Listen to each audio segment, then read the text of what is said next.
Alright, Gamer Bears, it is time for a new playthrough. Now that we're done with Mega Man Maverick Hunter X, it is time for Kirby Superstar Ultra, which is, if you guys didn't already know, is a DS remake of the SNES classic game Kirby Superstar with many different changes. So why don't we make a new file and begin this wondrous playthrough, starting off with the very first sub-game mode. Now you'll notice this in the other Kirby games I played on this channel so far, that there are different sub-games. Well, this, in its original SNES version, was the games to start the sub-game thing. And today we're going to start off with Spring Breeze. All of the food in peaceful Dreamland has been stolen. This must be the work of King Dedede. This game is easy fun. It's simple enough for new players to enjoy. This here is actually a remake of the entirety of Kirby's Dreamland 1. There's trouble in Dreamland. King Dedede and his soldiers have stolen all of the food in Dreamland. Here comes our hero riding in on the Spring Breeze. Some call him Kirby. What do other people call him? Let the adventures begin. I mean, I know Kirby has plenty of nicknames like the Pink Puffball or the Pink Demon, but still. Anyways, first time playing Kirby Superstar Ultra? Hell no, it's not. If you guys know me on this channel, this is my second favorite Kirby game after Return to Dreamland. Would you like a tutorial on using helpers? No, we'll show that off. We start off in green greens. Y'all might know that as that one Smash Bros stage. Alright, as you can see, just like Maverick Hunter X, I'm playing on my Xbox controller on the Desmuma emulator, just like on my Pokemon Black Nuzlocke. And Kirby has the basic abilities, such as Beam! Now, y'all might not know this, but y'all remember the movesets in more recent Kirby games like Star Allies and Forgotten Land? Well, Superstar was the first game to ever have said movesets for abilities, instead of just having one attack button. Flail this beam like a whip. It has many useful attacks. Try to store up a super shot. Alright, and it'll show you how to use the different attacks. Personally, I think it feels best on the DS, but it doesn't feel half bad on an Xbox controller either. As we go on, you'll see why I like this game so much. And the partner mechanic, y'all remember that from Superstar Ultra? Or from, Star Allies? Well, Superstar is the original game where this gimmick became a thing. And I can even get myself the cutter ability. Just like in my previous Kirby playthroughs, I'm going to try to use as many different abilities as I can, and explain them as I go. Alright, throw a boomerang all over, slash, jab, strike. You could even cut ropes, which don't appear as much in this game as they do in later games. Now, cutter, in my opinion, in this game kinda sucks. It's not as good as in the 3DS games and the Switch games, in my opinion.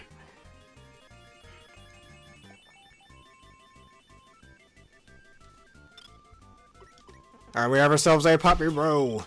And our first mid-boss, Poppy Bro Sr.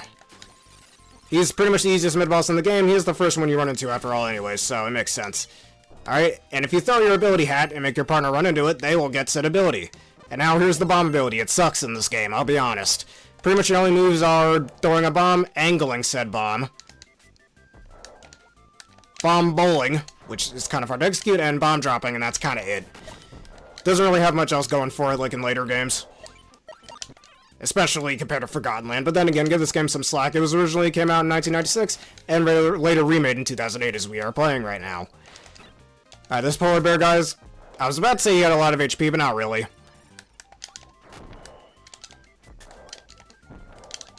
Alright, now we're just ascending this here wooded tower. We have ourselves a 1-up. And this game is chock full of secrets, just like any halfway decent Kirby game. And we'll be seeing some of those secrets very soon. Now, this is also the Kirby game to have a little gimmick where after you eat an item, you can go to your partner and they will heal as well. Alright, nothing over here. Search every nook and cranny to make sure you get every secret.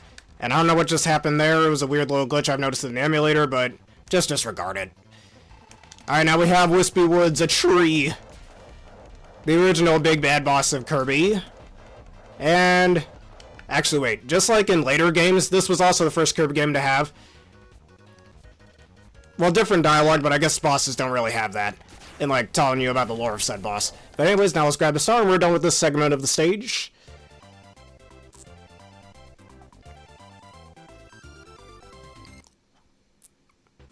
Alright, stage 2, Floating Islands. Alright, let me get this Knuckle Joe's power. Ow, I got hit. Ow, come on. That's alright. We can always go back. Alright, just wait for this guy to respawn. Not the best placement. I was from that angle, and we now have the fighter ability. Alright, hey-ya! Hold the B button longer for a stronger blow. That punch is an instant KO. And here's how to use its moves. It doesn't have the Hadouken-ish attack from later games, sadly, but fighter's still pretty fun to use, I'd say. And it doesn't go through walls, which I don't think it ever did in later games. No, it didn't. It would have been cool if it did, though. I always like that anytime Kirby takes a hit, his little bar, or his icon on the bottom screen you can see there will emote. Same with the partners. Alright, just get that one up over there, as you can see. Ow. Alright, well, we'll get the ice ability later, that's fine. Well, hold up. Before I get that invincibility candy, you take that. And now we have the fire ability. And this is, I believe, the last Kirby game where, depending on the ability Kirby uses, his color will change, as you can see here. Burn bright with fire power. Light the fuse. Yow, hot. You're on fire, man. Woo! Or yow, whatever. Our Broom Hatter, there is no clean ability in this game. I did just leave my partner behind, but he'll follow you like that.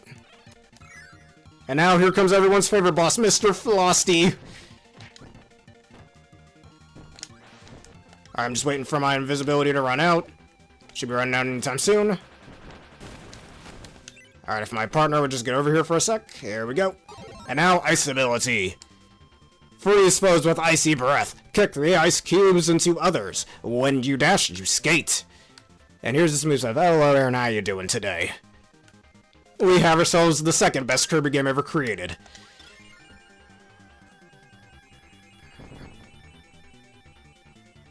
Hello. Alright, there are a few other abilities, such as the wonderful sword ability. That boom bomber, or that blast bomber will also give you the almighty crash ability. Let's see if we can let that sword guy respawn. Actually, probably not. No, that's fine. We'll just take Cutter for the time being. Alright, and now we're against the boss. Lo Lo Lo and La La La, which I believe they're based on a really old school Nintendo game or whatever. I forgot what it was called, like Lo Lo Lo's Castle or some garbage. So, you just attack both of them separately. And that's how you win this fight. They'll just push blocks. It's kind of basic, if you will. Also, I've noticed that every time I do a screen transition into a boss, the screen glitches out a little bit. But I don't know if there's really a decent way for me to fix that, so I do apologize for that. But otherwise, it's just a minor visual glitch. It'll all be fine. And down goes Ololo.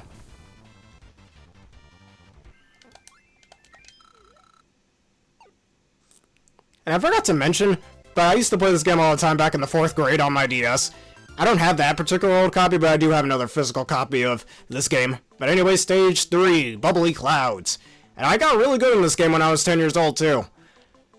And my little sister always liked using the snowman enemy we're using over here, Chili, and not for long. Because now he is Sir Kibble. And now we will have sword ability. It's not as good as in later games because you don't have the on-command sword beams, but... Sword, you wield the King of Blades. At full health, you shoot sword beams. Show your sword mastery. And here's how you use it. It's definitely not as good and feels a little more clunky to use than in later games, but that's just the charm of it, I guess. Gets much better in later games.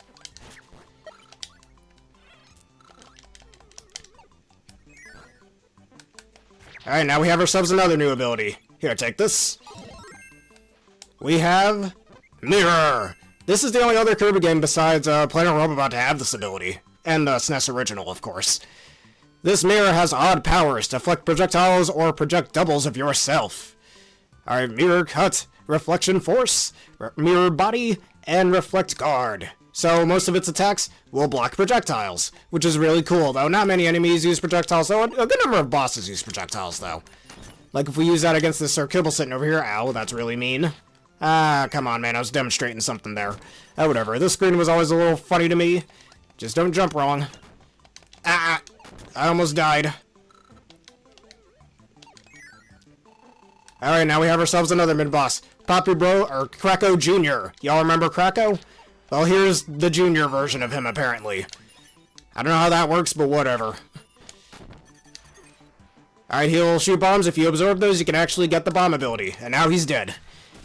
And we can take the Warp Star upward. Claraline. It's really hard to say her name, but yeah, I know who you're talking about. Here's another new ability. Here, take my mirror ability to become some mirror.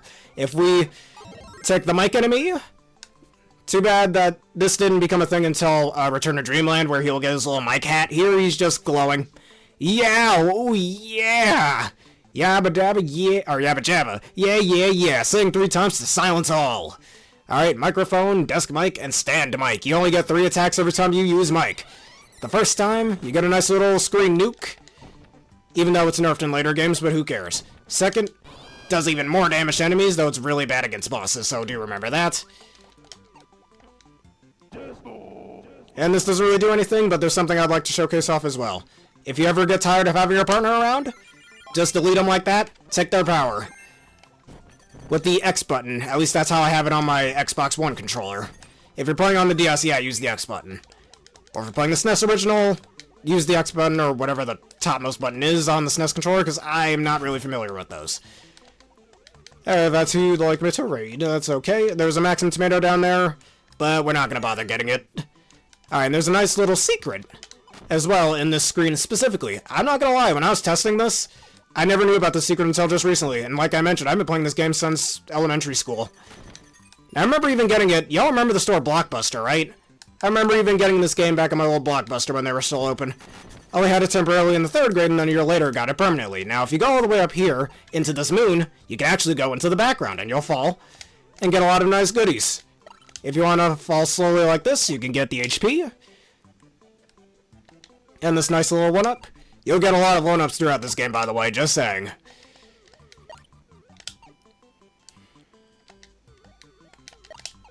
And there's a nice little mid-boss waiting for us down here. This game is full of secrets like this. Bonkers! With the hammer ability, which, not gonna lie, all this time I never knew this guy was here. Alright, I could have reflected his little... I want to say his nut attack, but that just sounds wrong. Don't take that out of context, please.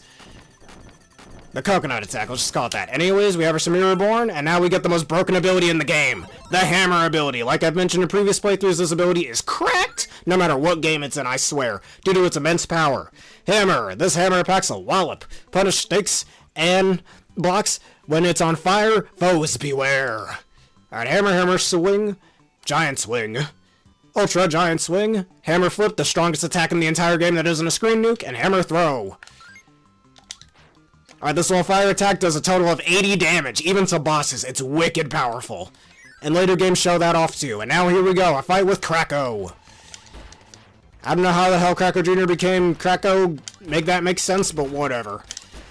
And he's dead. Well, that was easy. I don't know, having the best ability in the game this early on is a bit of a bad thing, I think.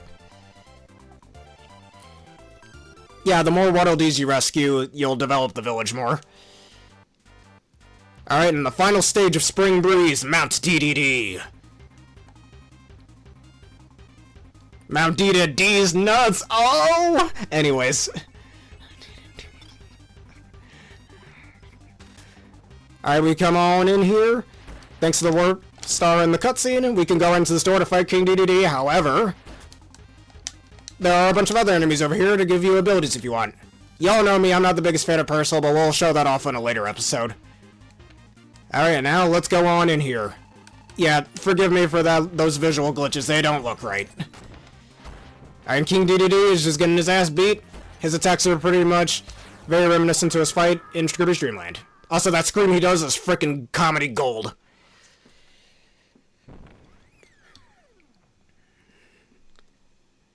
Oh, and that's the end of Spring Breeze. We saved Dreamland and got all the food back. Also, wait, I forgot to mention something. Well, we'll mention it in a later episode.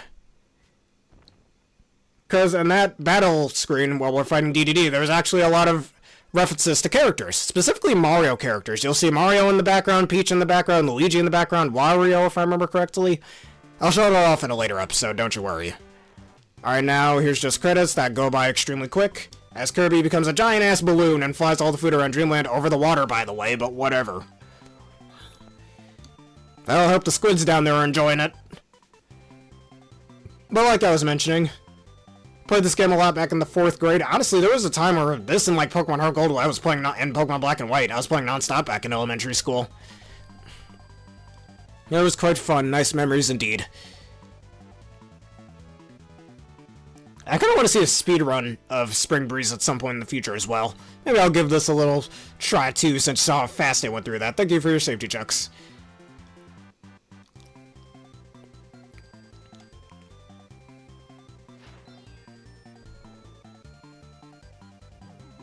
Now, I wonder how Kirby's controlling those stars.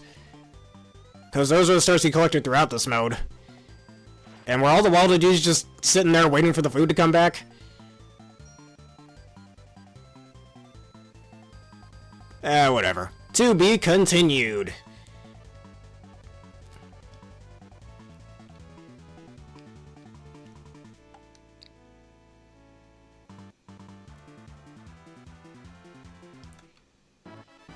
You can now play Dynablade, Gourmet Race, and the Great Cave Offensive. I'm about to go on a little rant here. I find that title hilarious. The Great Cave Offensive. Can y'all tell me what's so offensive about the Great Cave Offensive? Well, y'all see why it's kind of offensive when we play it, but in the next episode, we will be doing Dynablade. Dynablade has disrupted the crops. There must be a reason, but first, this has to stop. Well, there's a pretty good reason, I'd say. 5 stages of adventure awaits. Perfect Zero Copy and Helper Skills. Don't worry, game, I've already done such things. But anyways, along with that, we've also unlocked some sub-games. Kirby's Card Swipe, which we'll show that off later on, even though I have to use my mouse on an actual touchscreen, but who cares. We have Kirby on the Draw, and Snack Tracks, though we also unlock more sub-games as the game progresses. Alright, and the Gourmet Race is a nice little race against King Dedede, and you can see the win-loss record with it as well. And like I mentioned, I don't know what's so offensive about the Great Cave Offensive, but find all 60 treasures and get out safely. You don't have to get all 60 treasures in order to do this. But anyways, with that being said, the next episode, which I'll be right back with for those of you on Twitch, we're going to do Dynablade. So if y'all enjoyed this and you want to see more, please leave a like, comment, subscribe, and follow. Hit the videos you see on screen enough on YouTube and that bell button for more. Special thank you to Aaron for joining me once again for this wonderful video, and y'all know what to do. Consider becoming a YouTube member and Twitch subscriber for $3 a month and $6 a month respectively. So, let us raid Koala, Concave Koala. Send him your unwavering love and support.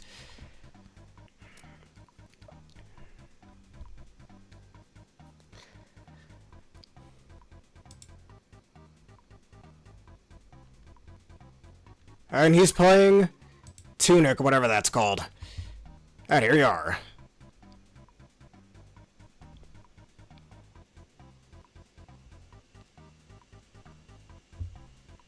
Alright, thank you all for watching. Have a terrific day.